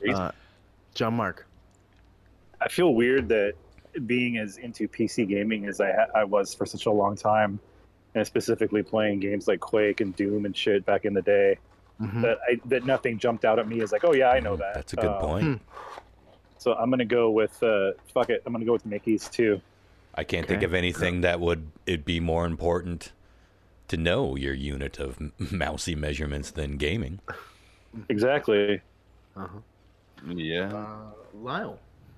Can you say the third one again? The parsecs? Parsecs. Yeah. Ah, god damn it. I kind of want to go with the parsecs because, to be honest with you, there is a measurement of speed, and it's called a DPI on a mouse. And you're not giving it, so I'm going to have to say parsecs. Go parsecs, okay. Jeff. Parsecs jumped out to me when you first said it. I was thinking that in the back of my mind. I have no idea why. Probably wrong, but It's the Mouselenium Falcon. Where are you at, by the way, Jeff? You got I detect a little bit of an accent there. well, I'm actually out on the East Coast now. That's why you guys have a 3-hour drinking advantage on me. Sure. If I was back in Colorado, I'd only be 1 hour ahead of you. You're from Colorado? Yeah. Huh. Do you guys get a little accent off him? It's almost like it's a hint like a southern drop. Well, I'm a military brat, but I was born in the South. Okay. There it is. Yeah. Gotcha. Yeah. It's slight. It's a slight accent, but okay. And I'm sorry. What did you go with? You went with parsecs? Parsecs. Interesting. Okay. Fun question. Question 3. I hope you've all seen this movie. I fucking loved it. Demolition Man, a staple of 90s action. Did you want to watch this? Yes, I don't no? believe I have. Is that a Stephen King? Oh my fucking no! It's a Stallone flick. I've seen Wesley Snipes. Yeah, Sylvester Stallone and Wesley Snipes, Okay. and they thaw Sylvester Stallone out of prison. He used to be a cop. He was like in a stasis prison where they just ice him. He was there the for like one with Sandra Bullock. Yeah, Sandra Bullock. Yeah. Yeah. And so they bring him back because somebody unthawed Wesley Snipes, who was his like arch nemesis back in the 90s, and it's like 2030 or 2022. I think the year has passed where it would have been now. But anyways, great action flick. Wesley Snipes plays the bad guy, but it was almost a completely different movie because we almost had somebody else cast in that role instead of Wesley Snipes. Stallone actually was a producer on this flick, I believe, and he had some say in casting, and he had one person in mind for this to play the villain in this movie. Who was it? Was it A, Al Pacino? Okay, I can see that, even though I don't know a whole lot about the movie. Was it B, Jackie Chan? Jackie Chan was probably just getting really hot back then, huh? White hot. I guess I shouldn't bring race into No, it. no, come on, that's distasteful. Was it C? That Asian Bruce boy is Willis? white hot. Hollywood probably has some sort of version of that. I'm sure. Bruce Willis. Oh, yeah. Or was it D, motherfucking Sinbad? One of these things is not like the other. All of them are kind of wonky. I mean, they're none of them are like. Well, but Bruce Willis, I think, could play good or bad. I think that Sure, about. I've seen him do it, yeah. I think that about all of them. I don't know. I'm trying to think of anything I've seen Sinbad in that's not just so Sinbad-y. Although maybe that's why it didn't end up 90s. panning out. Yeah, that's true. Well, I'm tempted to go with the Sinbad herring. I'm sorry, real quick, run through them Or again. was it E, Eddie Money? Well, that was the 80s was when we were seeing rock stars randomly popping up, especially in sci-fi movies. There's some movie that Mick Jagger's in. I think he's a villain in it. Gene Simmons popped up in some killer robot movie. Yeah, lots of wacky stuff. You got Dune with Sting and Sting, Free Jack there was you the go. one that Free Jack, that's it, yeah. It's the one that With Jagger Mick was in. Jagger. Did you go through them again? Al Pacino, Jackie Chan, Bruce Willis, or Sinbad? Fuck it. I'm gonna chase the sin, and I'm gonna chase it bad. Give me Sinbad for a crisp 0. Wonderful. John Mark. Sinbad. Yeah, something like when you said Sinbad, something about that rang true to me. So I'm gonna go with Sinbad. Okay. You know that man, the big I'm stuck between Al Pacino and Sinbad because caught between an Interesting Al and a night. Sinbad. well, okay, you got to think about the time. Look at me. You got to think about the time, what time it was. You know, I mean, Bruce Willis was doing Die Hard. You know, and Sinbad, he was popping off. I think at about that time he was pretty popular. He had his own show out. He was. He was doing shows. You know, so the popularity, it was definitely in his favor. But Al Pacino, then as and a only bad then. guy, I would like to see him in the movie. Actually, like, so I'm gonna go with Al. Okay, I'm put you down for Al Pacino. Mr. Hall. I'm gonna go with Al Pacino as well because I think he could do the bad guy thing. I'm just seeing him 100%. in Dog Day Afternoon, Yeah. and I'm thinking, yeah, Sinbad's just too friendly and too nice. Isn't he the devil He's the bad in guy. Little Nikita? He's the devil in some movie, isn't he? No, that was Howie Mandel. Howie Mandel. What? Isn't Al Pacino Oh no, in you something? might be right. I'm sorry. I was thinking of Little Monsters. Oh, I don't remember. Yeah. there's some movie. I'll look it up. All right, question 4, and I love this one too.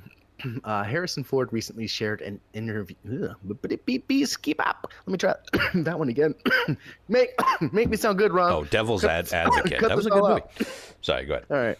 Harrison Ford recently shared in an interview that the most common thing he is asked is this, and it annoys the living fuck out of him. He hates It it. seems like everything What is- annoys the living fuck out of Harrison Yeah, Ford. he's getting kind of old and grumpy, but I will say I've been watching him on that show Shrinking on Apple TV, and it may be the best performance he's ever given. It's really I feel good. like he's always been kind of a grump, though. I remember not that long ago I saw an interview with him right when like the very first Star Wars came out, and the dude was just asking him like, "So is this a new kind of role for you?" And he's like, "Well, you know, I've played lots of different roles. I mean, this may be the first one you're aware of." This is like, why are you being an he's kind of ass? a grumpy old man. Just You can answer the tell. fucking question.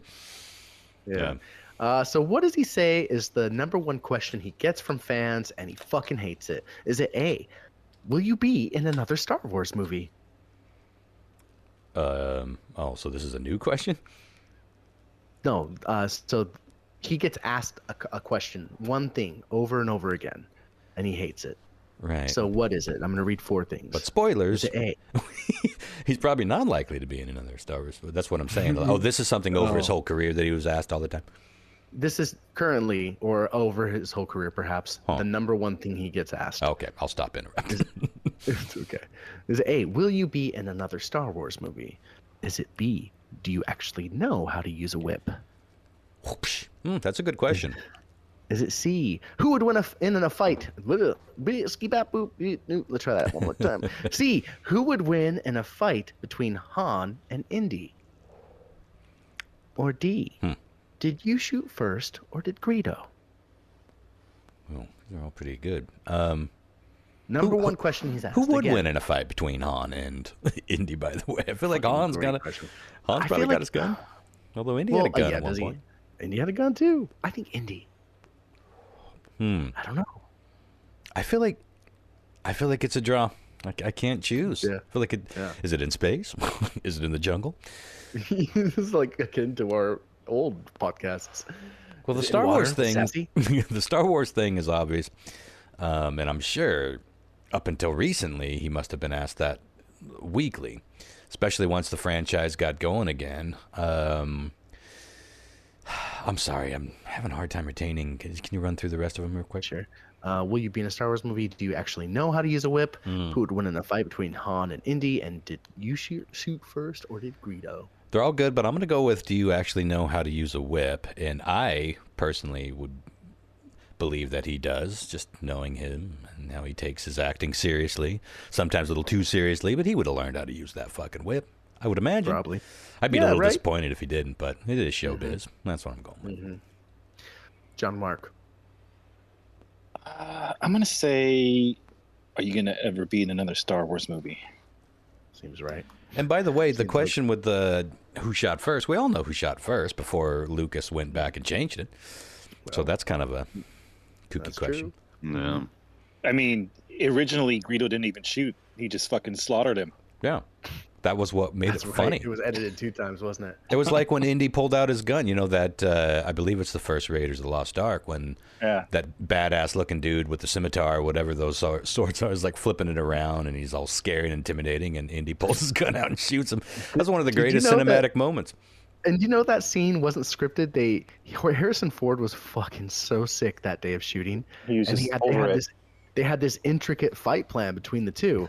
Harrison Ford was just like, wouldn't it be great if I just pulled my gun out and shot him? And like it was so blasé about it. And they were like, oh my God, yes. I'm sure I knew that at some point, but I didn't remember it. That is awesome. And it's one of the most memorable scenes in the movie. 100%. I mean, like you said, it's an iconic cinema moment, really. Okay, Lyle. Should we take a poll on who actually knows how to use a whip? I mean, I've used one, but I've only made one crack a couple of times. There's a trick. Oh, it's pretty cool, man. When you get them to really snap, I mean, it's just like, God damn, it sounds like thunder. Down under. But I'm going to go with if he's ever going to be in another Star Wars movie. Okay. Over his career, that has to be... Oh, it's got to be. Has to be the question. You know what I mean? And then some of they're kind of stupid because the way the trilogy went, you know. Yeah, well, it wouldn't work as well today, yeah.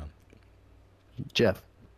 It's got to be the Star Wars one because that was the one that kicked his career off, so he's had it to deal with the longest. It's got to be that. Yeah. Plus, he wasn't in the all the the fake ones that came after the first 3. Yeah. Well, So Jeff, people probably had to be like, "Hey, man, are you ever going to do this again? Because you got to save this crap." Well, Jeff, this is Harrison right here, and I guess you just weren't following my career before Star Wars. That's not the best Harrison Ford, but it's capturing his sort of blasé attitude about things. Pretty good. You're getting there. Yeah. I acted before. I really liked him in Blade Runner. I thought he was fucking awesome in Blade Runner. Yeah, one of the most aggravating things for me about Harrison Ford is how often he would shit on Blade Runner, and still does to this. 2049? No, I think that just came. Did that come up on either the last episode or maybe the one you and I just were shooting the shit out? But I just watched it, and It's really good. Yeah, it was really good. I thought it was great. It was beautiful. Can't explain why I haven't, but I need to. Because Yeah, Blade Runner is just one of my favorite. I saw that movies. in Fake Max, and the surround sound and everything was just like, oh my God, it was amazing. What's Fake Max? It's some of the shots are fucking art. Like you're Yeah, looking at yeah. it, it's incredible. Yeah, well, Yeah. But the the Blade story Runner was too. okay, but like everything else was great. What's Fake Max, John Mark? It's like I can't remember what it's called. It's like it's a version of IMAX that's not actually IMAX. That's I think it's AMC, not AMC, but there's one of the theaters has. It's like Is it the curved? It's like RPX or something like that. It's like not actually IMAX, but it's like it's kind of like IMAX. It's a huge screen, but it's not you know what I'm saying. Gotcha. It's Fake Max. I thought that was like an actual name for something. I suppose couldn't be. Let's go over the answers here. See how you guys did. Bad. Question 1. It wasn't great. I can't lie to you. But we do have a winner. What is the most shoplifted book in the world? The answer was the Bible. Ron, Lyle, and Jeff interesting. got that correct. Starting off strong here. Yeah. Yeah, and it is just because it's accessible and people take them from places. I haven't seen a Bible in a hotel in the last maybe 5 hotels I've stayed at. I don't think it's as common as it used to be. It makes All the sense. stoners got there Phasing before you, Chris. Yeah, no shit. God damn it. So my question though is how am I supposed to if you smoke up take with one of Jesus? those Gideon Bibles out of a hotel, does that count as shoplifting? Yeah. That's a good question. I don't know if that contributes to the stat. I was just kind of. Well, you've heard all the shooting stories something about out. people hiding shit in them, yeah?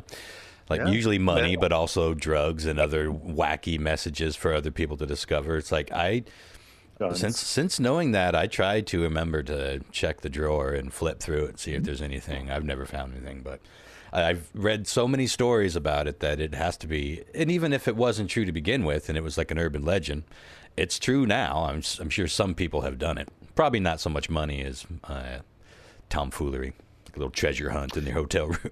That'd be pretty fun. Sure.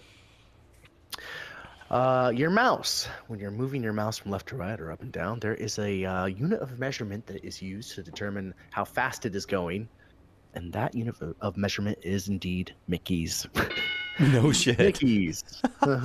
Which I thought was adorable. Wow. Okay. Ron and John Mark got that correct for a point a pop, putting Ron at 2 and John Mark at 1. Lyle and Jeff at 1 as well. I'm doing better than I thought. Yeah. Demolition Man was almost a very different movie because Sylvester Stallone was lobbying pretty hard for Jackie Chan to be the villain in this movie. Okay. And they offered it to him. He turned it down. There was something to do with how he didn't want himself portrayed as a villain for his country or something like that. There was a political reason he decided to not take that role. But man, can't imagine what that movie was. Imagine. Yeah, he rarely played the bad guy. I can't think of any examples other than his earlier he did it in Kung Lethal Fu Weapon movie. 4, I think he was the bad guy. So Yeah. okay. Yeah. Or 3? I can't remember. Yeah, they all Getting too blur. old for this shit. That was 3 days from It retirement. wasn't Sinbad, but I'm very proud of that role. Yeah, well done. Okay, and lastly, nobody got that correct, by the way.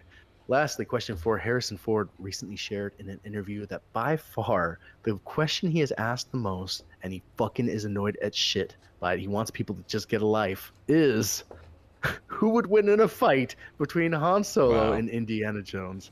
Damn. And I was like, that floored me because I was like, that is shit we would talk about on our podcast. That- for sure. Well, yeah, that's Should've what I was occurred to me. thinking. That, like, we are the only ones that I know that even fucking. Who'd win a fight? Yeah, who would ever do that? I don't But know. people ask him all the time. They ask him on the street. They ask him in interviews, and he's like, "I don't fucking know." He doesn't care. He has to have an opinion, but maybe he doesn't. Yeah, he doesn't share it. Nobody got that right either, which makes Ron our winner tonight with 2 points. Well, didn't John Mark get 2 points? No, I got one. Nope. Only got Oh, one, shit. motherfucker. Yeah, look Wow, at that. Mickey's- Sorry, Jeff, you're not going to make it to the championship round this time, but I'm going to put you back on the list for a re-entry here to this game show, this game show of terror. Don't watch the mailbox for a prize, Yeah, even though yeah. you're already owed one. Damn, Mickey's. Is there a story behind that? Who named that? Was it an Apple I thing? don't Do you know? have I don't think so. I think It was sounds a- like something like one of those nerdy original computer guys would have done just because they were calling the thing a mouse and were like, oh, Mickey's. yeah, 100%. Who invented? I'm gonna look it up real quick before we get out of here. Who invented computer mouse? Douglas Engelbert and Renee Summer.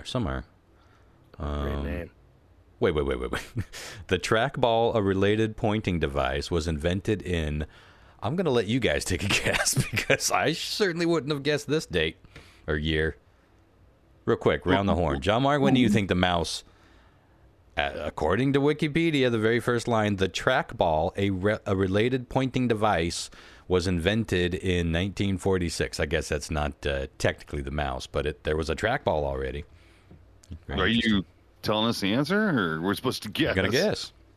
Oh, okay. All right. John Mock. What did you? Well, so the trackball was invented in 46, but the mouse was... Yeah, the mouse is basically an electronic version of the trackball. I'm trying to do the research on what the trackball is, but Just flip the trackball upside down. That's all they fucking did, really. suppose Really? 58. it's a pretty good Yeah. guess. I'd say like maybe 56. 55. I'm sandwiching in there, bitch. What I'm getting at is kind of like Pong and shit like that. That was basically that was Mouse in a sense, the video game when it first came out. Mm-hmm. But Well, I that's- don't think it was in the 50s. But we It weren't was playing definitely Pong in the 50s. Yeah, I don't know what this thing was. Jeff, you want to take a stab real quick? I was going to say 56, but Lyle took it. Sorry, man. Is that the actual mouse, the computer controlling system, was invented in 1968. Steve Jobs was just sucking on his mama's apples at that point. Well, I guess not quite that young. But he was young. Interesting. I don't say anything here about who gave it the name or who gave the units of measurement Mickey. I'm sure that came in the Silicon Valley era. Anywho, well, congratulations, me. I tell you what, I'm What not are you even gonna ship yourself? I'm not even Yeah. going to hold my own breath for my own prize because I know that room that I've been promising to dig through just kind of keeps piling up. There's some gems in there if I ever do get to it. It is on my list. But, well, Jeff, thank you so much for joining us. Appreciate you coming on, and even more so appreciate your patience waiting for that prize. It's been an honor. I'm going to have to go back and try to find that episode and see if I promised any specific prize or if it was just going to be some random thing. I think at the time you were making jewelry or something, and you had said, "Oh yeah, I got some stuff in this room. I just can't get in the room." And I've been working on these cock rings. They're perfect. Yeah, there's a bunch of different stuff. I'm just gonna throw a bunch together, and I was like, "All right, cool." Well, that I know where it's at, so I could get that real quick. I keep that close. That'd be an easy enough thing to drop in the mail. But yeah, well, I do still have some of the jewelry that I worked on. It must have been the radar station days when I was making my little like hamburger earrings and that sort of thing. Robots. Anywho, I'll figure it out, and we will get something out to you. Post haste. On that note, anything else before we get on out of here and start planning on our planning for our big 9/11 show next week? Let's get on it. You guys ready for this? It's going to be a fun time. Maybe by the time this comes out, we will have some answers to the missing sub. I'm guessing the only answers we'll have. I'm not rooting for this like some people seem to be, but I'm guessing that the only answer we'll have is they couldn't possibly still be alive. But we talk about this all the time. When people go missing and there's this legend that who knows, maybe they washed up ashore in some desert isle, and they're living in paradise with a bunch of naked women riding on dinosaurs. That could still be a possibility for these guys, but not looking Quick question. Mm-hmm. Do ticket sales to view Titanic records go up or down after this? I think down quite a bit. As far as I know, this was the only company doing this. You know what I saw that I wish we would have brought up when you and I were shooting the shit about it. Everyone seems to be tweeting James Cameron, being like, "Get on this, go rescue him. Where's your sub?" And I don't think he's made a statement yet, but it did beg the question. It's like, oh, well, obviously some other people have been down there. There are other vessels that can get down there, but I read that the vessel that he was down there on, getting his footage, was destroyed when it resurfaced. Like there was some implosion damage or something. They were fine because it all happened on the surface. And, you know, the bends isn't an issue if you're in a pressurized contraption, as they were. So a quick float to the top is okay. But like I said, with this one that's out there missing, even a float to the top is not going to save them because they're going to run out of air in there. They can't open that thing from the inside. It's all bolted from the outside, so they're going to have to be found. It's tough. Yeah. It's tough. Well, Jeff, thank you so much for joining us tonight, man. We really appreciate you, brother. Mm-hmm. You guys have a good night, and it's been an honor, and we'll anxiously await the 9/11 episode. It's coming. It's coming just as soon as that package we promised. You'll get a used Ron Cochran probably before you get that 9/11 episode, but we're working on it. We're working on it. Oh, like I'm gonna keep it. Make a clone. Like I'm gonna keep an unopened Cochran. Yeah. Okay. Good night, guys. Good night. Night. Good night. Bye.